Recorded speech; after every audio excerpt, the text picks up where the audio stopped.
لله رب العالمين والعاقبة للمتقين والصلاة والسلام على سيدنا محمد رسول الله أفضل الصلاة والتسليم وعلى آله وصحبه أجمعين. أما بعد.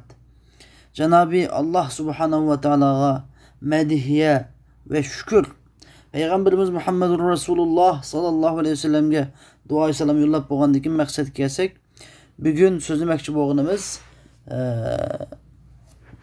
imla dersimizning ikinci dersi Allamul Qamariyye.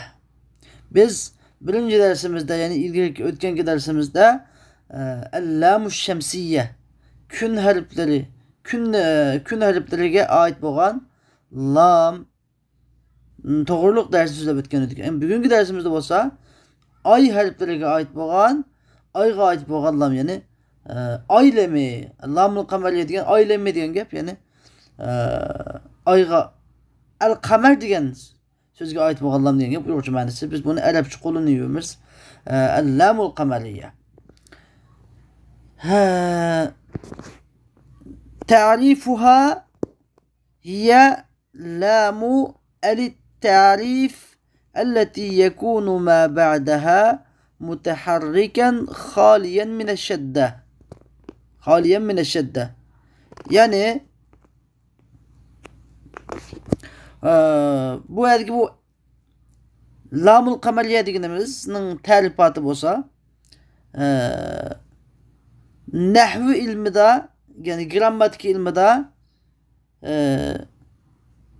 alit ta'rif yoki alil ma'rifa deb atiladigan şu eldeki lam harfi lamul kamariye. Buniki lam-ı şemsiye bilen lamul kamariyenin arasidagi farq qasi deganda alit ta'riflikda ayrılmaydı. Ayrıldığı gibi olsa, yani elleti yekunu ma ba'daha mutaharriken, ma birinci farqa elleti yekunu ma ba'daha mutaharrike, yani muşu alit ta'rif, yani muşu lamdın kiyinki harf mutaharrik, hareketlik buludu. Haliyen mine şedda degan şedda harfidan hali buludu, yani kuş harfidan hareketinden, şedda hareketinden hali buludu. Mesela el-yevm degendek. Bunun nimaga o'xshamaydigan farqi, lam ash-shamsiyaga o'xshamaydigan ta'rif qasi desa, lam ash-shamsiyada al-harf hareketlik buludu. Yani lam ash-shamsiyaning keyin kelgan harf hareketlik buludu, lekin qo'sh hareketlik buludu. Yani shadda harfi buludu. Shadda hareketi buludu bununda. Lekin ma'u lam-ı qamariyada qo'sh hareketlik olmaydi, balki taq hareketlik buludu. El-yevm dedik, mesela eş-şemsu desek, eş-şemsu lam şemsiyadagi harf qasi harf shin harfi. Shin harfi nima? Shin harfiga shadda hareketi qo'yildi. Eş-şemsu degandagi shadda harfi hareketi qo'yildi. Lekin ma'u nima dechu? Lam-ı qamariyada deganda el-yevm desek, ya harfida lam qamariyani keyingi harf bo'lsa ya harfi, yevm degandiki bu ya degan harfga shadda hareketi, qo'sh hareketi qo'yilmadi. Ve hiye lamun tuktabu ve tulfazu iza ittasalat bi harfin min hadihil huruf ve hiye 14 harfen. Yani bu lam kamariye leme degan lamun tuktabu ve tulfaz degan yezilishdimi, yeziladigan, ve tulfaz degan o'qilishdimi, o'qiladigan, talaffuz qilinadigan harf. İza ittasalat, qachon yeziladi, qachon talaffuz qilinadi desa, iza ittasalat bi harfin min hadihil huruf ve hiye 14 harfen. Mushu 14 harfdan bir harf bilan birga kelib qolsa, ulinib qolsa, tutishib qolsa, shu vaqtida yeziladi va talaffuz qilinadi. Ondan. Yani lam-ı şemsiye bilan farqi, lam-ı şemsiyada harf şu şemsiye harflerinden 14 harfinden bir harf bilen tutuşup kalsa lam şemsiye ulam ya yazılışta yazılıdı lekin okuluşta okulmaydı telaffuz kılınmaydı lekin lam kariye yazılışta yazılıdı okuluşta hem okuludu u 14 harf boz kalsa harf Arap dili ilipbasidagi 28 harfning yarmi bo'lgan alif ba masalan buni biz al ba da har biski lamni qilib o'qisak o'xshash talaffuz qilinaverdi masalan o'zga misol bo'ladi masalan al ba al alifu wal ba'u wal jimu wal ha'u wal kha'u wal aynu wal ghaynu wal fa'u wal qafu wal kafu wal mimu wal wawu wal ha'u wal ya'u.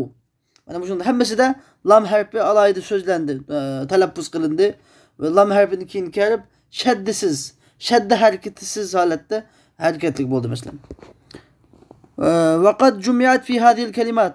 Endi ba'zi ulamolar buni texmi oson yodlash uchun zihnimizda saqlanib qolsin deb bunu kelimelarda, bunu hikmatli so'zlarda buni jamlab qo'ygan deydi. İbghi haccaka ve khaf aqimahu. Senin haccını, senin ibghi haccaka degan hajni maqsad qil. Sen haj qilishga Alloh taolo haj qil deb buyurgandan keyin ondan Ka'bani haj qilinglar, Baytullahga yo'l jihatdan qodir bo'lgan odam haj qilinglar degandan keyin haj degan ma'nosi qasd degan gap, qasd qilish. Maqsad qilish degan bo'lgandan keyin sen haj qilishni maqsad qilgin. Vaqaf aqimahu. Maqsad qilginki aqimahu degan tug'mas hajdan saqlandin. Tug'mas hajdan qo'rqin degan gap. Tug'mas haj degan gap masalan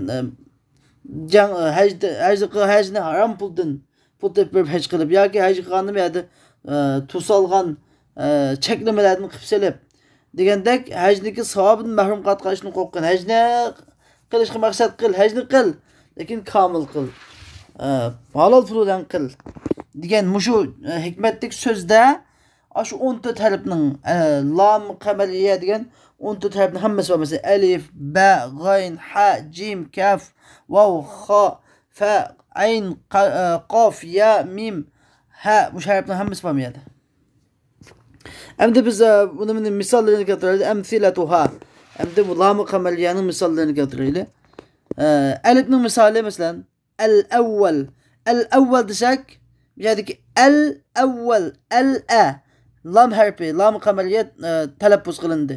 Lam qamaliyatning keyingi a harfi harakatli bo'ldi. Shadda qo'sh harflik bo'lmadi, qo'sh harakat bo'lmadi. Shadda harakat bo'lmadi. Uniki qo'shib o'qish harakat bo'lmadi. Uniki al-bahr desak, ba'ning misoli masalan al-bahr. Al-bahr desak, buningda bu al o'xshashlar talaffuz lam harfi talaffuz qilindi. Lam harfidan keyingi ba harfi harakatlik bo'ldi. Qo'shib o'qish harakat emas, shadda harakat emas, balki taq harakatlik bo'ldi.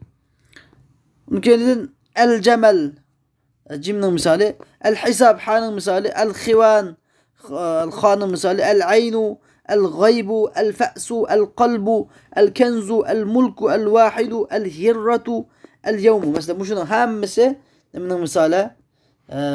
Shu yuqorqi 14 harfning hammasiga bir misoli bor. Shuni tatbiq qilsanglar bo'ladi.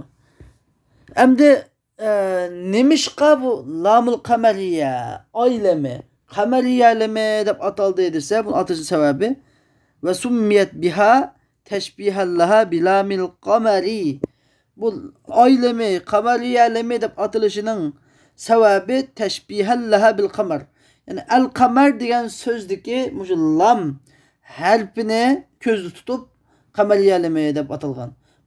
Mushu lam biz deb turgan mushu lamniki talaffuz qilinadigan, yoziladigan, undan keyingi harfning harakatlik shaddadan xoli, shadda harakatidan xoli harakatlik bo'ladigan degan mushu sifatimizga mushu al-qamar degan so'z intayin yaxshi ulg'olab tushganlik uchun ham oy degan gap ham o'ylangan mashhur bo'lgan bir gap bo'lganlik uchun oy kun degan ikki gapni misol qilib shuningga ismi shunga atalib qolgan.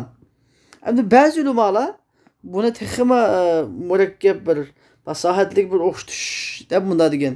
Ya'ni bu lamul kameriye leme degen yutuz okşaydı. Yutuz okşaydı. Şemsiye lam-ı şemsiye degendeki lamı bu lam harfi yutuz okşaydı. Av şemsiye harfleri 14 tane harf. Şemsiye harfleri künge okşaydı. Mayadaki kameriye harfleri 14 tane ayga okşaydı.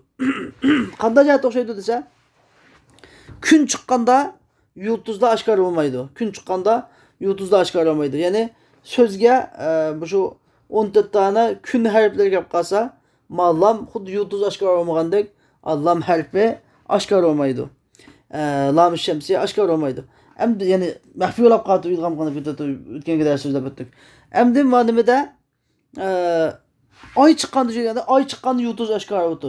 Xuddi shuningdek kameriye harfleri 14 tane harf kelsa, lam harfi lam kameriye nima oshkor bo'ldi. El yevm degandek so'zlarni to'ntaq yani talaffuz qilindi demakchi. Shunga o'xshatilgan deganlarmi bor.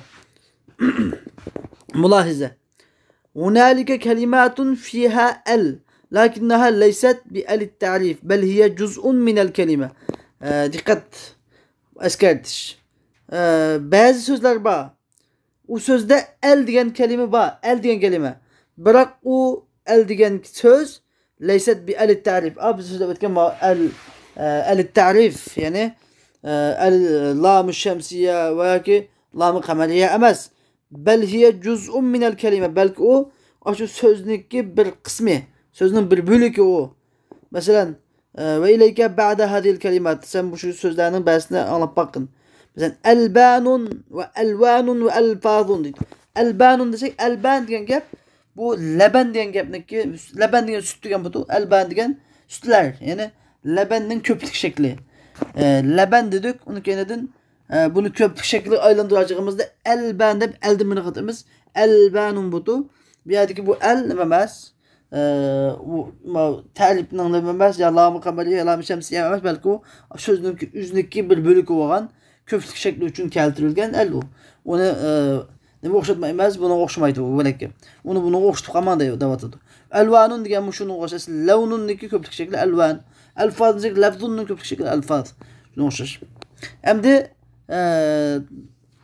savol. Shu bugungi darsimizdan chiqadigan savollar.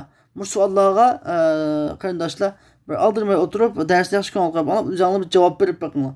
Javob berib bo'lsa ta'liqotlarga javobini yozib qo'ysangiz texi yaxshi inkaslayınıga. Agar yozib bulamsanglarmi, yaxshi o'zlashtirib olishinglar uchun shu javob savollarga javobni o'zingizlar tayyorlashinglarni umid qilamiz. Birinchi, qamariya lama degan nima? Qandaqlam? Uni ta'rifini tushuntirsizlar. Ikkinchi, qamariya laminiki harflari qaysilar? Qamariya lamiga kelganda qamariya lamida o'zbir ahvollarda o'zgarish bo'lgan shu harflar qaysilar? Uchinchi, qamariya lamining alomati nima? Qamariya lamining alomati nima? Ya'ni bilan shamsiya lamidan ayrilib turgan farqi nima? To'rtinchi, nima ishqa qamariya lami deb ataldi? Beshinchi, shamsiya lam bilan qamariya lamining orasidagi farq nima? Uchinchi savol bilan ikkisi bir. Altıncı, tuvandagi misollardan siz bu lamniki qamariya lami yoki shamsiya lam ekanligini ayirib bakın. Es-sa'adatu, el-cennetu, el-ibadetu, et-tevadu'u. Bu sözlüklerde qaysi sözlükteki lam shamsiya lami, qaysi sözlükteki lam qamariya lami ekanligini ayirib bilen. Hamdülillah Allah Teala menfaatlik ilim ata qilsin ve ahiru da'vana enelhamdülillahi rabbil alamin.